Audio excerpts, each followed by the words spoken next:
not sure, because they're the same check. Does it not feel like that? Same chair. I mean, at the public hall, they have two models, eh? They have also a ordered a They have the folding, ones that fold up and the ones that are, like Maybe this it's just year, you. eh? yeah.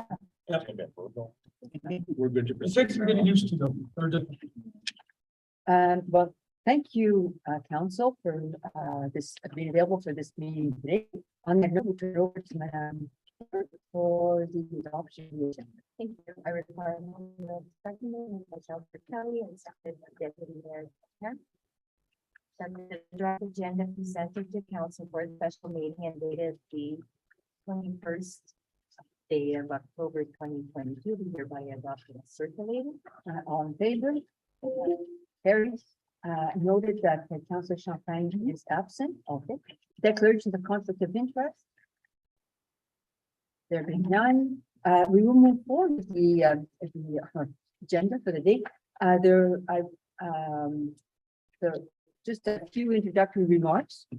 And so basically, I did want to say thank you to all of council for being present. But I also wanted to thank our deputy clerk for making time today, because we all recognize that it's a busy time for all concerned with the elections. And so thank you all for making time to be here. That said, this is an important meeting. And so I think we need to say a few words as an introduction about why the matter of approving the design and the cost estimate for the new municipal garage is coming before council on the last day before the municipal election. The March 5th municipal garage was very problematic for the municipality. And I often feel that we haven't spoken enough about how problematic it was for the municipality.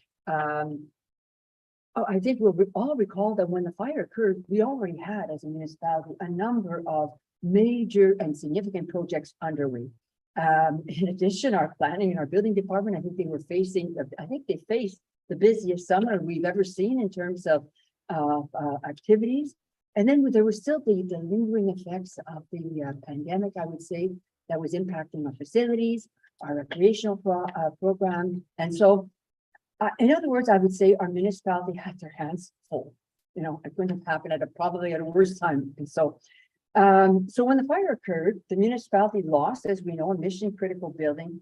But also, I think what's always important to mention is that we also lost critical equipment and tools and inventory, and so on, the list goes on. Personally, I must admit, I did remember thinking, oh, this is almost like, I think that expression, like the straw that broke the camel's back. I think it's something that goes like that. I felt that it was almost just too much at some point.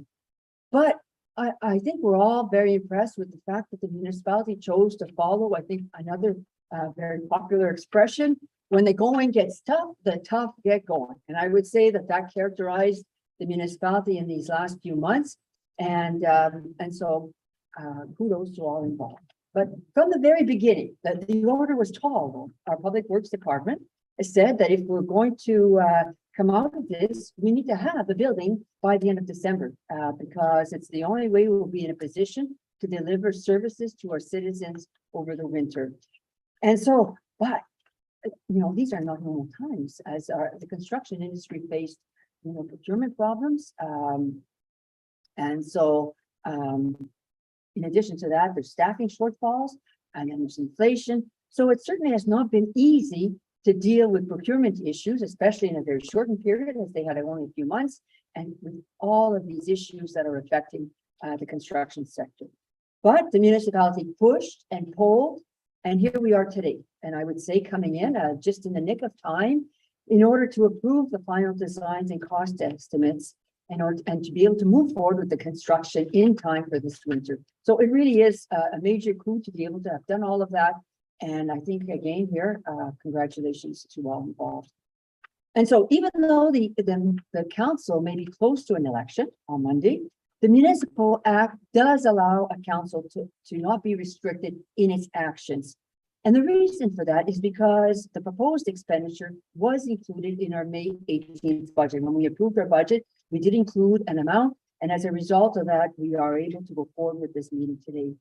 And so, but we did encourage our staff. We said, well, we need to have a final estimate and we need to have a final design. And so here we are today. And so without any further ado, I'm very pleased that we're able to meet and turn it over to our CEO, who will guide us through this presentation.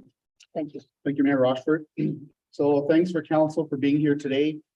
Just to let you know, we did receive the final cost estimate this week.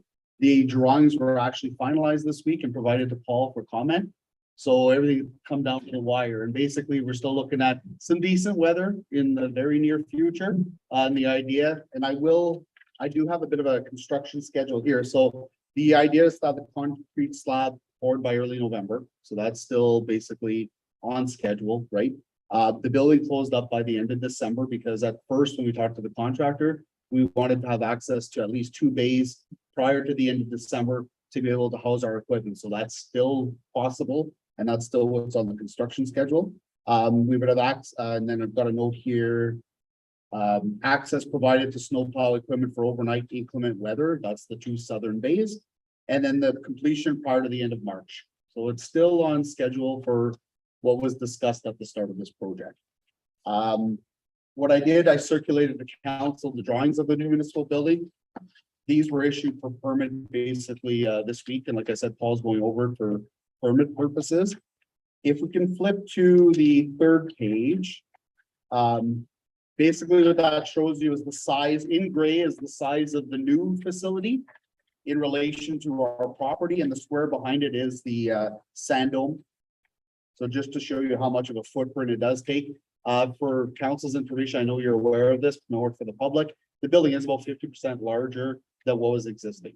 So how we looked at it and how insurance looks at it is that, you know, they're going to fund us replacement cost on the size of the old building, what was needed to build.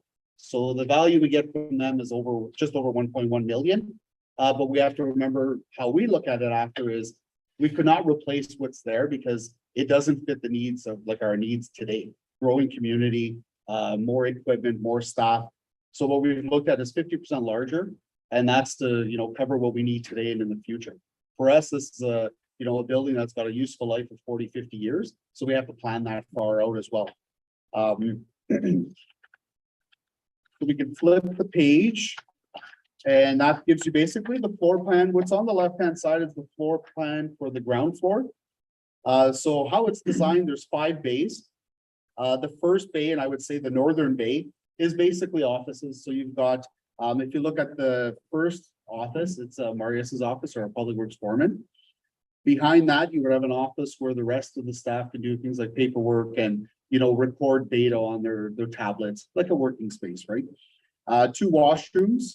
They're both, I would say, universal washrooms, handicap accessible. Behind that, so I'm not sure if council's aware now, but we do have a washing machine in our garage.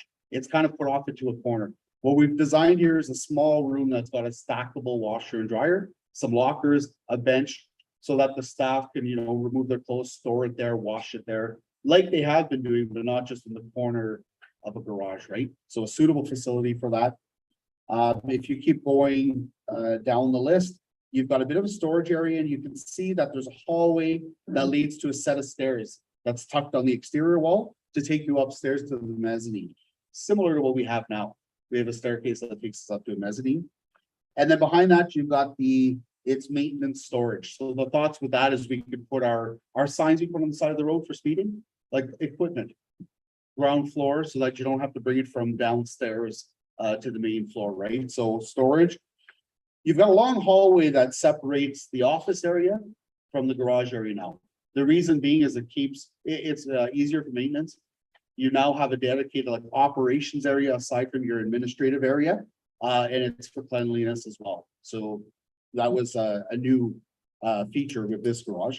You've got man doors on both ends of the hallway for fire routes and to get to out of the front of the building and the back of the building.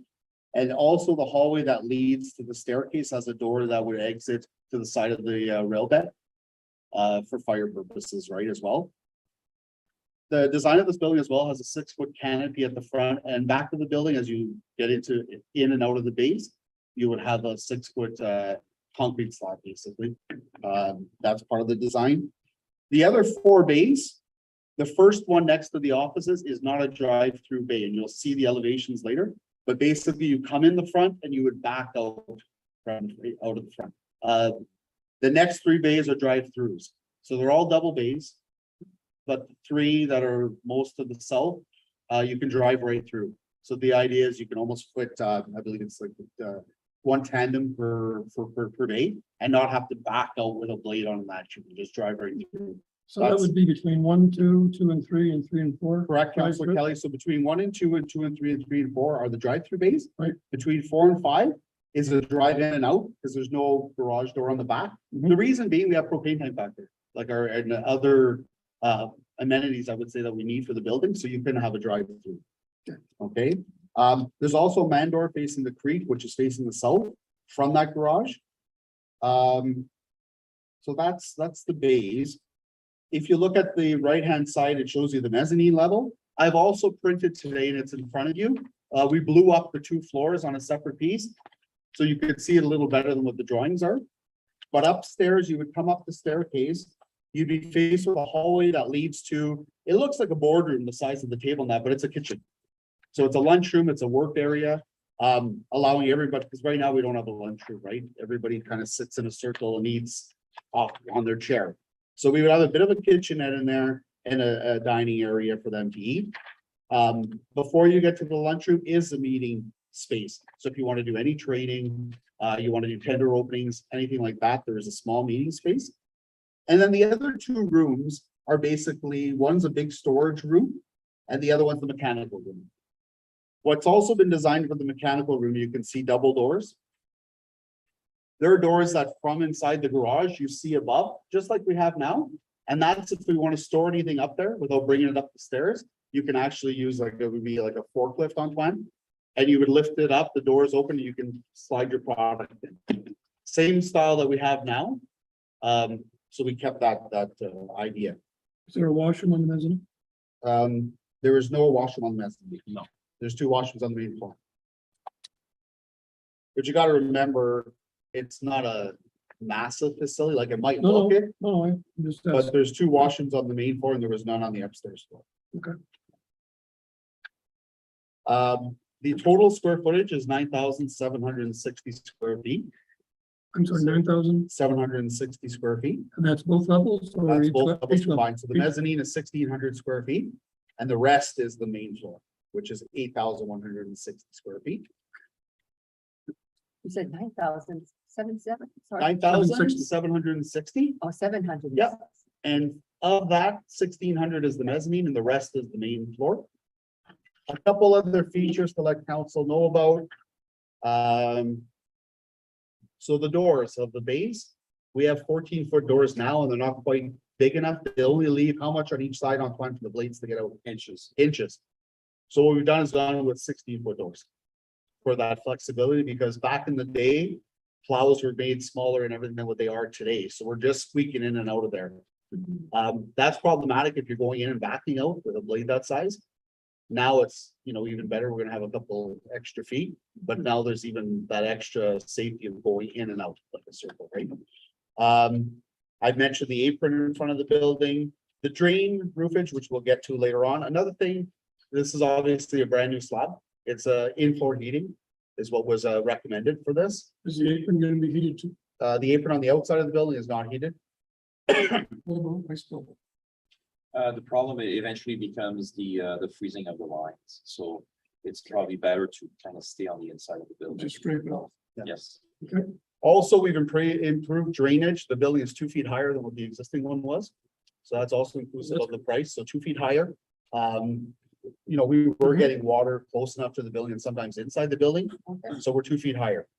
That was to improve the drainage. Brian, our architect, couldn't be with us tonight. I say our architect, but he's actually Kenalex's architect, hired by Kenalex. Are you gonna, just curious? Yep. Are you gonna slope the base a little bit? Simply because we took, touched them in. Yeah. And So they if did I all want kinds to of stuff speak up. to it, yeah, so from within the building, you can see those kind of rectangular catch basins, they're In the middle? double. Actually, those are where the columns are gonna be, but if you look at the hatch. long rectangular ones. you Yeah. See, so the Uh, rectangles that are hatched, they're Okay. drainage. that's right, Oh, so okay. basically, All right. they will have a. Similar a we have in slope. fire hall. Yeah. The concrete will. be So they've got sloped a down. slope. Okay, again. very good. Yeah. Because there's a lot of slush comes up. Yeah, and you'll see later with the elevations, but the front of the building drains to the back of the building. Okay, So that's we're what- not getting the that's what I was water falling at the front anymore. It's one slope to the back. Okay, That's what, That's that's how what it's I'm been asking, designed. just Yeah, for drainage. yeah, so we won't have water coming down the front of the building anymore. It'll all go back to That's the great. back of the property. Yeah. We can switch, flip to the next page. The top elevation on the top left that you're seeing right there is from the creek. So you're looking at the building, you've got that one man door. To the right of that, you're looking at the building from the sand dome. So you can see the three doors, the three bay doors are the three drive-through bays. The fourth one is the one where we don't have a drive-through. Then there's a man door that leads to the hallway that goes from back to front of the building. The lower left-hand side is looking from the rail bed to our building.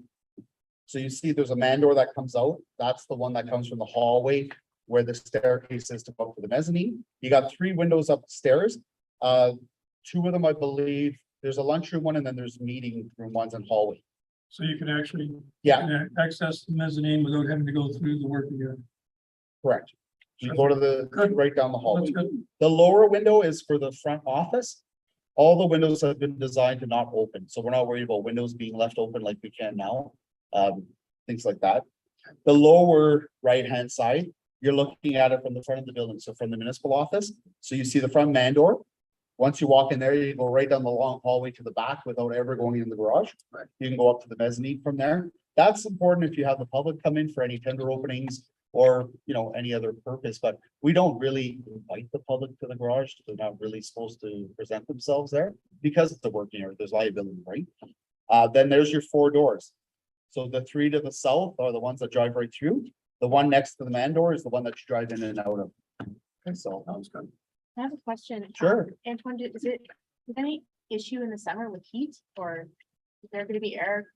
So there is Climate. mechanical and then the mechanical is basically like an HVAC circulation And and air all these things have been, conditioning yes. Okay, nice. Yes, so they've been dealt I was with. thinking if you can't open the window. it's Yeah, hot in yes. there, No, right? Yeah, Like, that's for sure. Yeah, so how it's been designed though, correct me if I'm wrong, Antoine, is it's the first bay and the mezzanine upstairs that have the AC, yeah, okay. but the garage itself doesn't because the doors are opening and closing, Oh, right? for sure. Yeah. I know Um, you probably thought, I wasn't doubting you. I just No, was yeah. curious because you said the door. One comment I got from a council member is how was the exhaust? Was it Yeah, that too. individuals per truck? No, it's the entire garage bay Yeah. is on one system.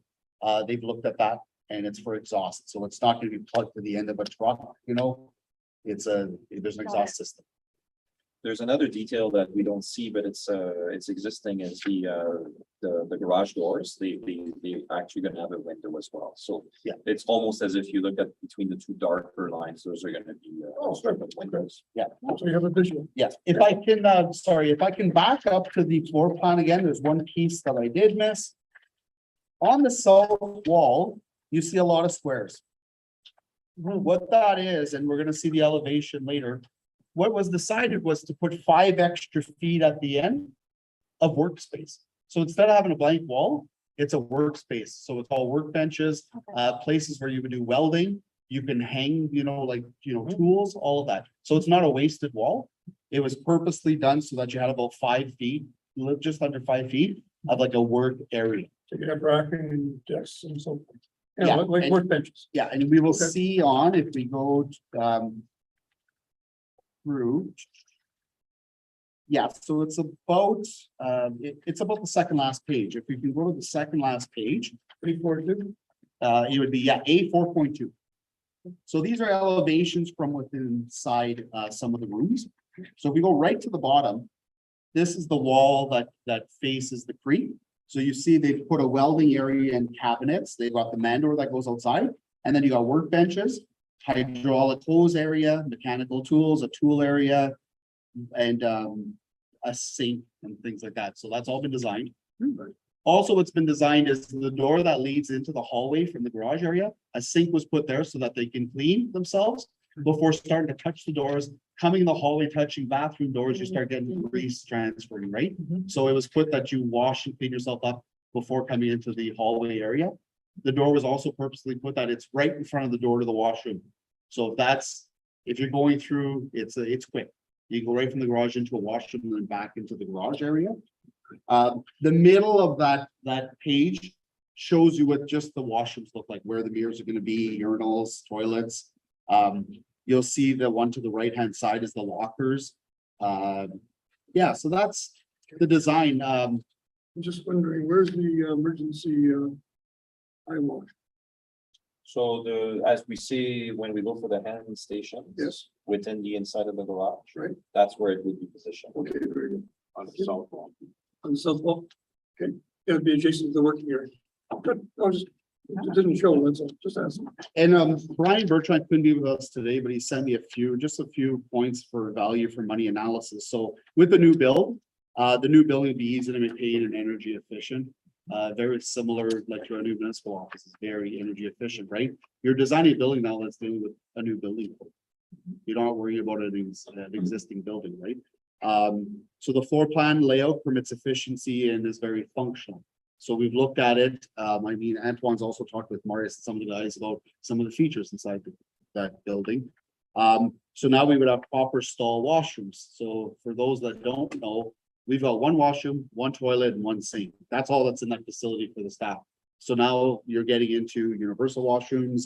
If we ever have females that are working with us in the future, you've got to have separate washrooms. So we've thought about all of that, about not having to share, things.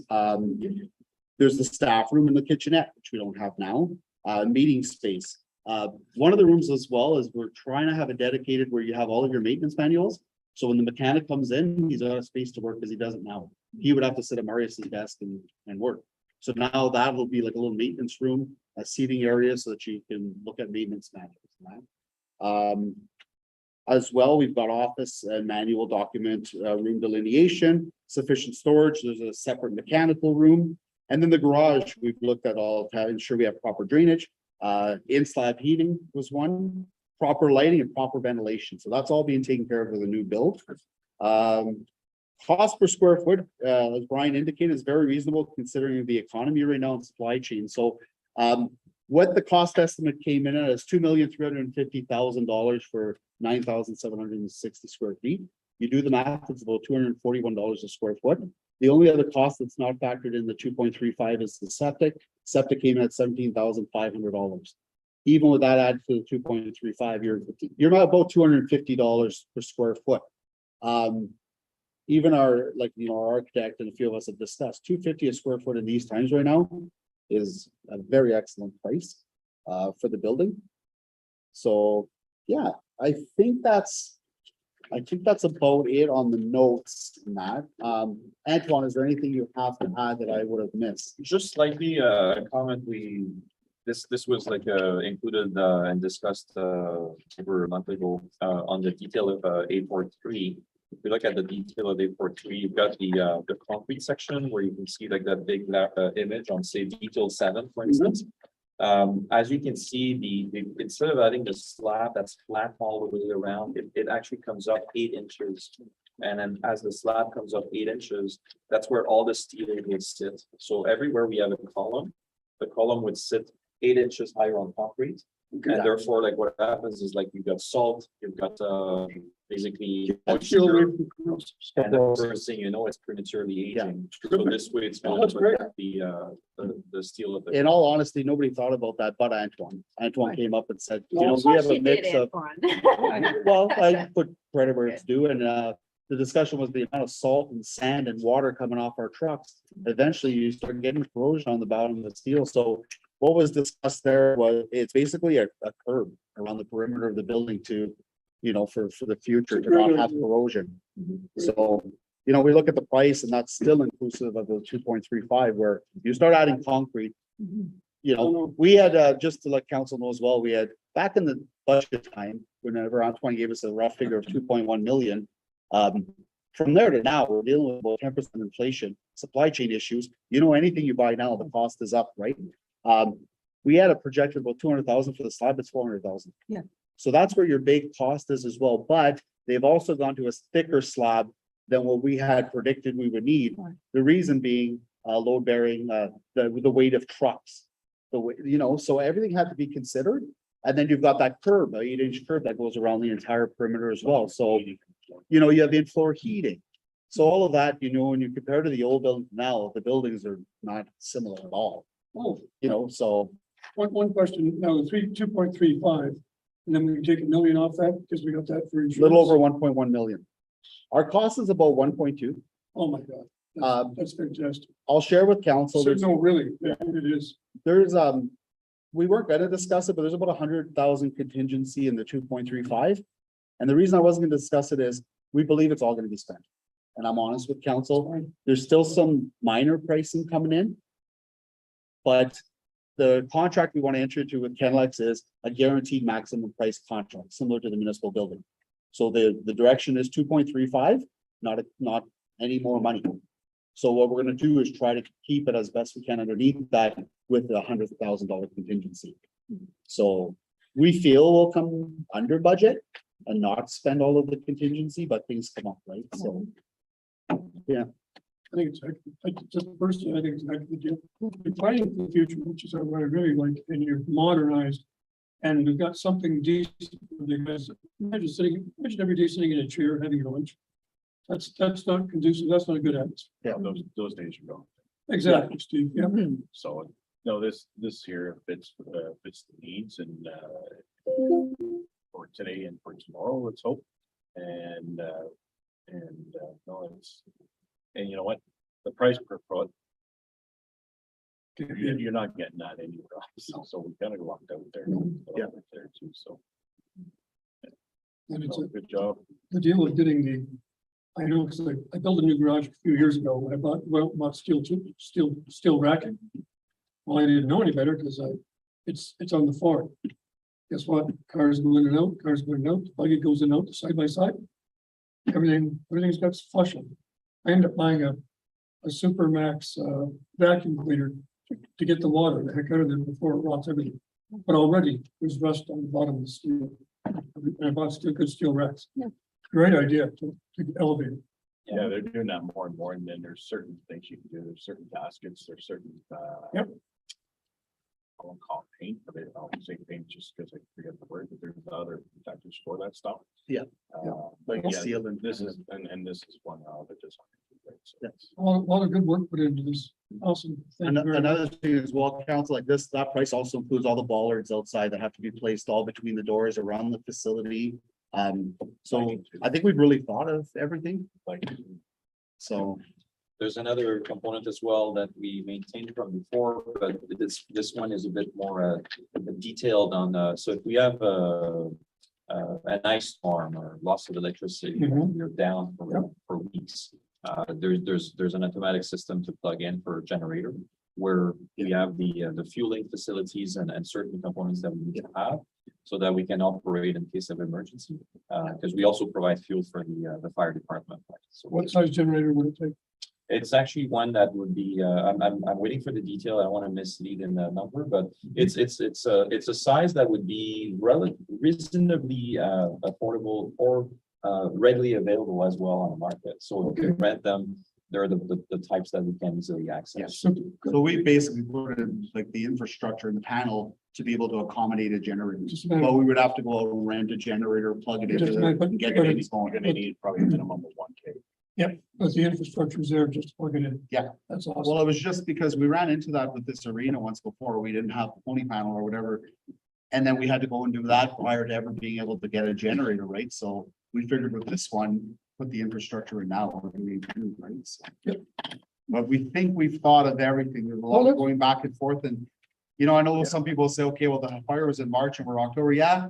But there's a lot of contractors involved. There's a lot of discussion. There's a lot of back and forth. There's designing, there's staff, like, you know, super engineering's involved, Kenlex is involved. Well, You know, resolving PRL with insurance issues, you hear of certain situations where it can take months to resolve situations with insurance, so I think we have to factor that in as well, that's Yeah. significant.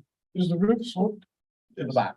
to the back? So it's higher on Okay, the so- front, 17.8 17, feet, 6, 7, yeah. and then it drops to the back. It's approximately. Everything goes to the back. And the mezzanine would be sloped as well because where it meets the main roof. Yes, the so mezzanine's it's a lot small, smaller but than- what we purposely did is at the back of the mezzanine is your mechanical room in that. You don't need the height clearances like you would in, like the lunchroom and the meeting room, we wanted proper heightage, right? Mm-hmm. And then there was, it slopes to the back of the building, your mechanical room is like the shortest room. But it's not needed, like you're not working in there, it's mechanical, right? Yep. So that was thought of where to place the rooms as well. Okay, no, just ask. Yeah. And as you see, the lowest on the second floor, as it's getting a little, it becomes a mechanical room. But that's where the compressor and those items will be installed as well. Yeah. So this way, it's gonna clear the main floor, you know. And the mezzanine then goes, so here's the building. There's your base, right? Yep. Mezzanine's going here or there, or along here. Exact, as we have now. So the bay that's closest, like if you're looking at the building from Yes. our office, Right? the bay closest to the rail bed, Yes. that's the offices and the mezzanine There's above. mezzanine, Same as us now, it's just we're going going the same bigger, direction. same direction to the back, yeah. Very good. So if you looked at it from the front, Marius's office would be at the bottom and the window right above used to be a storage room or like a meeting room. It's now the lunch room. That's the one. And then you start going backwards to the mechanical at the back. Thank you. Any So- further questions before we? You had a final I comment? was just adding that the overall frontage has increased by 16 feet, essentially the 2 foot per door. And plus a little bit of additional for that workspace, just to clarify on the layout. But yeah, Yeah. thank you. And maybe, Mr. Chief, before we move to the resolution, just to thank you. I mean, we don't realize the work you did back in May to be able to come up with an estimate that, you know, and you worked to that estimate as well. So that too is again, outstanding work so that we're not today facing 4 million. And so all in all, outstanding, awesome. Yeah. So on that note, Madam. Can I do two last Oh, points? we Mayor Rochford? absolutely. DIA permit has been received. Septic permit has been received. Okay, we're So a ready to lot go. of times, you know, you're ready to go and you're still waiting for permits. Permits are in. Oh, terrific. Paul can get us a building permit any day. He's got the drawings now. Mhm. So, and the drawings are construction ready, right? So there's nothing really stopping us now, but getting the site prep done to be able to pour a pad before the winter flies. Yeah. But they've still said they're on, like, you know, on schedule for that. Not sure if we mentioned it or not, but the delivery for steel for the building is set for, I think, the end of November, Mid-November. mid-November, end of November. Just past the middle. Yeah. And another thing too, that was good for council, like back in, I believe it was around May, you approved going ahead with the steel package, and it was Yes. 700,000. And if we had It was a good waited, call. which we wouldn't be able to build before Christmas, but if we waited on that, that 700,000 could be whatever number, right? So we committed right away and put the order in right away for the steel package, and probably save some money Yeah, there. it would have, that steel would have probably come in like probably December. Oh, we would have been Oh. delayed. We wouldn't have had a building up like closed in So, before Just Christmas. so the people are know that there's a lot, like you said, a lot of moving parts and a lot of quick decisions had to be made. And I think personally that the decisions were actually correct and they were made. Yep. And yeah, we're moving forward. Well, if we move in by the end of March, if you look at it. Yeah. That's 1 year since the fire. Yeah. 1 year, we designed a building, built a building, moved into a building process. And we built It's a lot. future. Yeah, so it's a lot of work to be able to move that fast. Oh, not a doubt. Not a doubt. No, excellent job, everyone. Maybe one last comment on the installation. Yeah.